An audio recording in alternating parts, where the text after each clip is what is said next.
Assalamualaikum warahmatullahi wabarakatuh. Salam guru penggerak. Perkenalkan, saya Budi Kurniawan, calon guru penggerak angkatan 9 dari SDN 2 Mekarwangi, Kecamatan Talegong, Kabupaten Garut.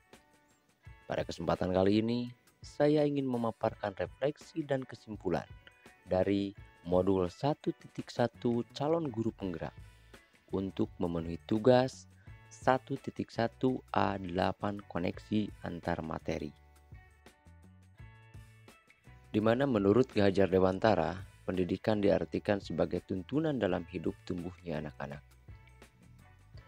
Sebagaimana dipelajari dalam modul 1.1 ini tentang dasar-dasar pendidikan, bahwa yang dimaksud dengan pendidikan yaitu menuntun segala kodrat yang ada pada anak-anak agar mereka dapat mencapai keselamatan dan kebahagiaan yang setinggi-tingginya, baik sebagai manusia maupun sebagai anggota masyarakat. Pendidikan harus sesuai dengan kodrat anak, yaitu kodrat alam dan kodrat zaman. Kodrat alam yaitu pendidikan harus disesuaikan dengan kondisi alam dan kultur budaya dari anak berada. Anak yang berada di daerah pantai akan berbeda kultur budayanya dengan anak yang berada di daerah pertanian atau pegunungan, sehingga proses pendidikannya pun juga akan berbeda. Kodrat zaman yaitu keadaan zaman anak tumbuh untuk saat ini. Kita berada di abad 21 dan revolusi industri 4.0, di mana penggunaan teknologi yang dominan sehingga pembelajaran pun harus dapat menyesuaikan, di mana anak-anak harus memiliki kemampuan kompetensi abad 21, yaitu berpikir kritis, kreatif, memecahkan masalah, komunikasi efektif, dan kolaborasi. Kemudian dijelaskan juga bahwa pendidikan yang menuntun yaitu pendidikan yang memfasilitasi dan melayani segala sesuatu yang diharapkan dapat menebalkan budi pekerti yang baik dari setiap siswa.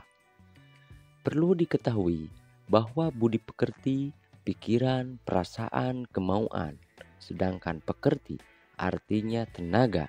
Jadi budi pekerti merupakan sifat jiwa manusia, mulai dari angan-angan hingga menjelma sebagai tenaga. Apa yang saya percaya tentang murid dalam pembelajaran di kelas sebelum saya mempelajari modul 1.1 ini?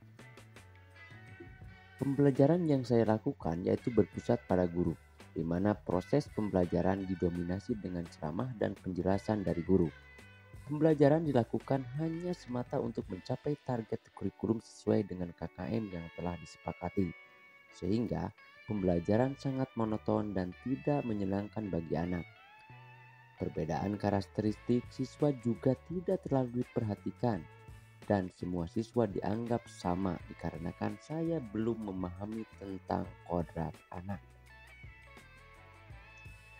Sehingga tidak ada perlakuan yang berbeda antara anak yang cepat mengerti dengan anak yang lambat memahami pelajaran. Dalam pembelajaran saya sering marah-marah jika ada anak yang tidak fokus belajar, bermalas-malasan saat belajar, dan tidak memahami apa yang saya jelaskan. Untuk mengubah perilaku siswa, saya suka menggunakan hukuman fisik seperti push up dan lari. Dikarenakan saya meyakini bahwa jika siswa takut, maka dia akan berubah dan tidak akan mengulangi lagi kesalahan yang sama.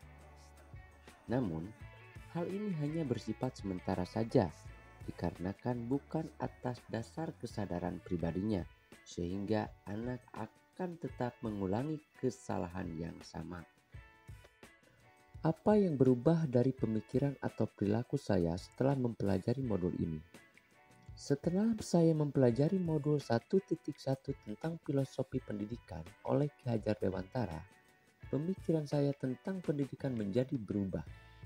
Bahwa pendidikan adalah proses menuntun atau memfasilitasi dan melayani anak didik dengan sabar dan ikhlas. Karena setiap anak berbeda-beda dan membuat pembelajaran yang menyenangkan. Pendidikan yang berbeda atau menghamba pada anak. Dalam menuntun, peserta didik saya akan menggunakan trilogi pendidikan oleh Ki Hajar Dewantara, yaitu Ingarso Sungtulodo, Ing Madya Mangunkarso dan Tuturi Handayani. Di depan memberi teladan, di tengah membangun keinginan atau motivasi dan semangat, dan di belakang memberikan dorongan. Apa yang akan segera saya terapkan lebih baik agar kelas saya mencerminkan pemikiran Ki Hajar Dewantara? Yang akan saya lakukan selanjutnya di kelas dan di sekolah saya yaitu: yang pertama, membuat model pembelajaran yang berbeda-beda sesuai dengan materi yang ada, yang diharapkan dapat membuat anak bersemangat belajar.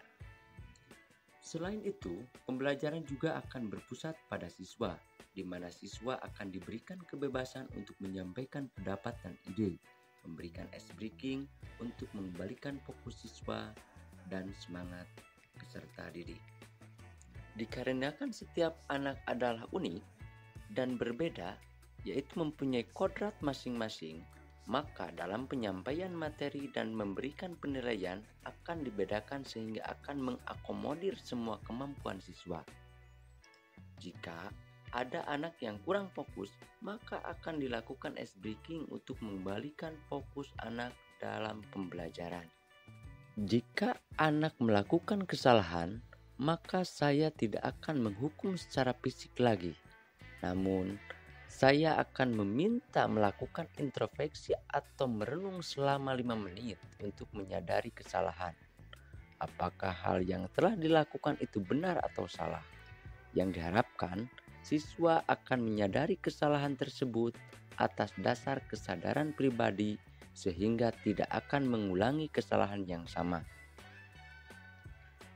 Dan hal yang terakhir yang saya akan lakukan yaitu memberikan refleksi di akhir pembelajaran yang menanyakan perasaan, hal yang dapat atau diperoleh, dan rencana ke depan yang akan dilakukan. Di setiap akhir pembelajaran, hal ini dilakukan untuk dapat membuat pembelajaran yang lebih menyenangkan dan berpihak pada peserta didik. Demikian kesimpulan dan refleksi tentang filosofi oleh Ki Hajar Dewantara yang saya dapat paparkan. Semoga bermanfaat. Salam bahagia, salam guru penggerak. Assalamualaikum warahmatullahi wabarakatuh.